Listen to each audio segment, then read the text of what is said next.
नमस्कार, जय हिंद। आप सभी का स्वागत हमारे YouTube चैनल समृद्धि इंस्टीट्यूट पर।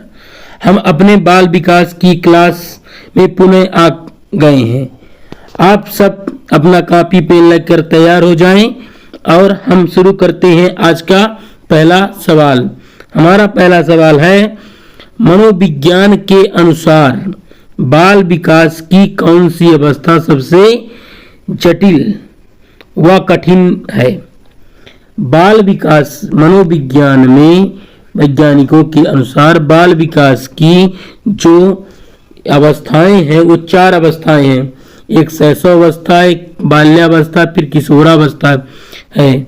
3 ही मुख्य अवस्थाएं होती हैं, चौथी जो पूर्व बाल्यावस्था के अंतर्गत आती है। लेकिन जो हमारी तीसरी अवस्था है वह किशोरावस्था जो है, ये सबसे कठिन एवं जटिल अवस्था है। इसलिए ऑप्शन नंबर हमारा बी सही हो जाएगा। यदि आप लोग शिक्षक बनना चाहते हैं, पात्रता परीक्षा पास करना चाहते हैं, तो हमारे YouTube चैनल समृद्धि इंस्टीट्यूट को सब्सक्राइब करें, लाइक करें, कमेंट करें। और हम चलते हैं आज के अगले सवाल पर। हमारा अगला सवाल है, पर्यावरण ये जो वृद्धि को प्रभावित करने वाला प्रमुख कारक क्या है? वृद्धि, जो बालक की वृद्धि की बात कर रहे हैं, तो बालक जो वृद्धि करता है उसमें ये वृद्धि करने का प्रमुख कारक क्या है? पर्यावरण, स्वास्थ्य, आहार, ये सभी, ये तीनों जो है बालक की वृद्धि के विकास में सहायक होते हैं। इसलिए ऑप्शन नंबर डी हमारा सही हो जाएगा। अब हम चलते हैं अगले सवाल पर। हमारा अगला सवाल क्या कह रहा है कि भाषा शिक्षण की प्रथम कक्षा किसे माना जाता है? जो एक छोटा बालक हमारा पैदा लेता है और वो धीरे धीरे बड़ा होता है, वो लगभग 4, 6, 10 महीने का हो जाता है, 1 साल का हो जाता है, तो उसमें जो भाषा का शिक्षण है सबसे प्रथम कक्षा किसे माना जाता है? पूर्व प्राथमिक कक्षा को, जो प्राथमिक कक्षा है उससे पहले जो आंगनबाड़ी में पढ़ाया जाता है उसको, प्ले वे स्कूल विद्यालय को, आजकल शहरों में ये विद्यालय को संचालित किया गया है, उसे प्ले वे कहते हैं, घर को, ये तीनों जो हैं इनको क्या माना गया है? भाषा शिक्षण का प्रथम विद्यालय माना गया। इसलिए ऑप्शन नंबर डी हमारा सही हो जाएगा। हम चलते हैं अपने अगले सवाल पर। हमारा अगला सवाल कह रहा है कि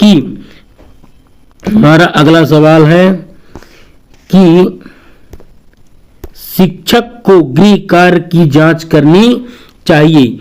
एक जो शिक्षक होता है उसको अपने शिष्यों की उनके जांच, जो होमवर्क देते हैं, गृह कार्य देते हैं, उनकी जांच कब करनी चाहिए? कभी कभी आज किए कल ना किए, या फिर कभी नहीं, नियमित रूप से जब छात्र कहेंगे तब शिक्षक उनका होमवर्क चेक करेंगे? नहीं, नियमित रूप से करेंगे तभी बालक करके आएंगे। ऑप्शन नंबर सी हमारा सही हो जाएगा। अब हम चलते हैं आज के अगले सवाल पर। हमारी वीडियो आप लोगों को कैसी लगती है? अगर अच्छी लगती है तो हमारे समृद्धि इंस्टीट्यूट चैनल को सब्सक्राइब करें। हम चलते हैं अगले सवाल पर। हमारा अगला सवाल कह रहा है, बुरी आदतों को सुधारा जा सकता है। कोई एक बालक है, उसके अंदर कुछ भी बुरी आदत हो गई है, वह भागने लगा स्कूल से या चोरी करता है, तो उसको कैसे सुधारा जा सकता है? तो उसको डांट फटकार कर, उसको बालक को कभी डांटना नहीं है, मारना नहीं है, या कोई दंड उसे नहीं देना है। इसलिए ऑप्शन नंबर ए गलत हो जाएगा।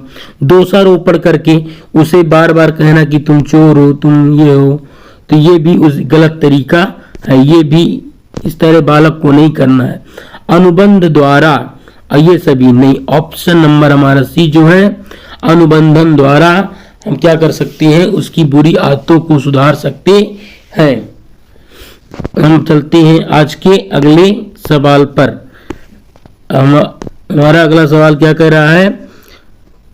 हमारा अगला सवाल कह रहा है कि समाज मिति समाजमिति तकनीक का प्रयोग किया जाता है। जो सामाजिक होते हैं, आर्थिक जांच स्तर की जांच में समाजमिति जो तकनीक है उसका किस लिए प्रयोग किए जाते हैं? आर्थिक स्तर की जांच में, समाज के सर्वेक्षण में, समाजीकरण के जांच में। ऑप्शन नंबर डी हमारा सही हो जाएगा। उपरोक्त सभी ये तीनों जो है समाजीकरण में प्रयोग किए जाते हैं, इसलिए ऑप्शन नंबर डी हमारा सही हो जाएगा। तो हम चलते हैं अगले सवाल पर। हमारा अगला सवाल क्या कह रहा है कि निम्न में से कौन सी सृजनात्मकता की विशेषता नहीं है?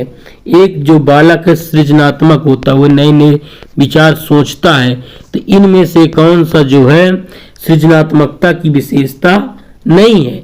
मौलिकता, मौलिकता तो है। फिर उत्पादकता, जब कोई बालक आदमी सोचेगा फिर उसके बाद के बारे में क्या करेगा? उत्पाद करेगा, तो ये भी है। नवीन ज्ञान की खोज, भाई सृजन में उत्पन्न करना ही है, तो इसलिए नवीन ज्ञान की खोज भी है, इसलिए ऑप्शन नंबर हमारा डी। अपरिवर्तनशीलता, ऐसा नहीं, सृजनात्मकता जो है ये परिवर्तनशील तो होता है, क्योंकि ये कुछ ना कुछ नया करने का अवसर देता है, इसलिए हमारा ऑप्शन नंबर सी जो है ये गलत है, इसलिए ये क्या हो जाएगा? सही हो जाएगा, अपरिवर्तनशीलता का। ठीक है ना? तो हम चलते हैं अगले सवाल पर। हमारा अगला सवाल क्या कह रहा है कि विद्यार्थी से प्रतिक्रिया प्राप्त करने का आदेश, अगर कोई विद्यार्थी है उससे कोई प्रतिक्रिया प्राप्त करने का आदेश जो है या प्रतीक्षा समय, क्या प्रतीक्षा समय के सही अनुपात में हो, उसकी क्या हो? सही अनुपात में होना चाहिए। किस अनुपात में होना चाहिए? यदि कोई हम बालक से सवाल पूछते हैं तो उसमें हम कब तक प्रतीक्षा करेंगे? वो बालक के प्रश्न की कठिनाई पर निर्भर करता है। किस पर निर्भर करता है? तो हम पहले ऑप्शन पढ़ लेते हैं। पिछले पाठों से प्रश्नों का उत्तर देने के लिए विद्यार्थियों द्वारा लिया गया समय, क्या प्रतीक्षा समय उसे कहते हैं कि जो पिछले पाठ के उत्तर देने में समय ले रहे हैं। वास्तविक जीवन में प्रश्न की प्रासंगिकता, या फिर पाठ चर्चा के प्रकरण विशेषण के लिए आवंटित समय, या फिर प्रश्न का कठिनाई स्तर। तो इसमें हम आप लोगों को पहले ही बता चुके हैं कि जो प्रश्न की कठिनाई का स्तर है उसके लिए है, इसलिए ऑप्शन नंबर हमारा डी सही हो जाएगा कि ये केवल जो हमारी प्रतीक्षा समय किसके लिए है? प्रश्न की कठिनाई के स्तर के हिसाब से होता है, इसलिए ऑप्शन नंबर डी हमारा सही हो जाएगा। हम चलते हैं अगले सवाल पर। हमारा अगला सवाल क्या कह रहा है? हमारा अगला सवाल कह रहा है कि मान लीजिए आप जो विद्यालय शिक्षा बोर्ड के अध्यक्ष हैं, आप अपने अधिकार क्षेत्र के अंतर्गत आने वाले विद्यालय की शिक्षा संपूर्ण गुणवत्ता को सुधारने के लिए योजना बनाएंगी। इस प्रकार का प्रश्न डैश डैश का उदाहरण। यदि मान लीजिए आप किसी विद्यालय या कहीं पर अधिकारी बन गए हैं, फिर इसके बाद आपके जो कार्य क्षेत्र के अंतर्गत जितनी विद्यालय आएंगी उन पर जो पढ़ाई का हम क्या करेंगे? उसको सुधारेंगी। तो ये किस प्रकार का प्रश्न है? तो हमारा जो प्रश्न है, क्या निम्न स्तरीय अभिसारी है? निम्न तो बातें नहीं करेंगे, निम्न की बातें नहीं करेंगे। उच्च स्तरीय अभिसारी जो है ये जो है निश्चित बिंदुओं पर काम करता है, और जो अभिसारी है आपको खुले होकर के, मुक्त होकर के जवाब देने का का अवसर देता है, इसलिए ऑप्शन नंबर हमारा डी सही हो जाएगा। उच्च स्तरीय अभिसारी चिंतन जो होता है ये जो है ये ज्यादा सोचने का अवसर देता है, इसलिए ऑप्शन नंबर डी हमारा सही हो जाएगा। हम चलते हैं अगले सवाल पर, और आज का हमारा अंतिम सवाल है और ये बहुत ही मोस्ट सवाल है। सतत और व्यापक मूल्यांकन की योजना में व्यापक शब्द डैश डैश के अलावा निम्नलिखित द्वारा समर्थित समर्थित किया गया है। ये जो हमारा 2020-2021 में पेपर हुआ है वर्ग 3 पात्रता परीक्षा का, उसमें ये पूछा गया सवाल है, इसलिए इसके ये हमारा मोस्ट सवाल है। ठीक है ना। तो हम चलते हैं अगले इसके ऑप्शन में, जेपी गिलफोर्ड का बुद्धि संरचना का सिद्धांत, फिर एल थर्स्टन के प्राथमिक मानसिक योजना का सिद्धांत, बहुबुद्धि का सिद्धांत, सूचना प्रकरण का सिद्धांत। जो व्यापक शब्द है इसका और समर्थन किसने किया है, तो इसका समर्थन किया है जेपी गिलफोर्ड के बहुबुद्धि संरचना का सिद्धांत। ऑप्शन नंबर डी हमारा ए सही हो जाएगा। अब हम चलते हैं, हमारा आज का सेशन यहीं पर हम समाप्त करते हैं, और अच्छी जानकारी प्राप्त करने के लिए हमारे चैनल को सब्सक्राइब करें, लाइक करें, कमेंट करें, और हम आप लोगों के लिए नए नए वीडियो, अच्छे बेहतर वीडियो लाते रहेंगे, इसलिए हमारे चैनल को सब्सक्राइब करके जाइएगा। धन्यवाद, नमस्कार, जय हिंद, जय भारत।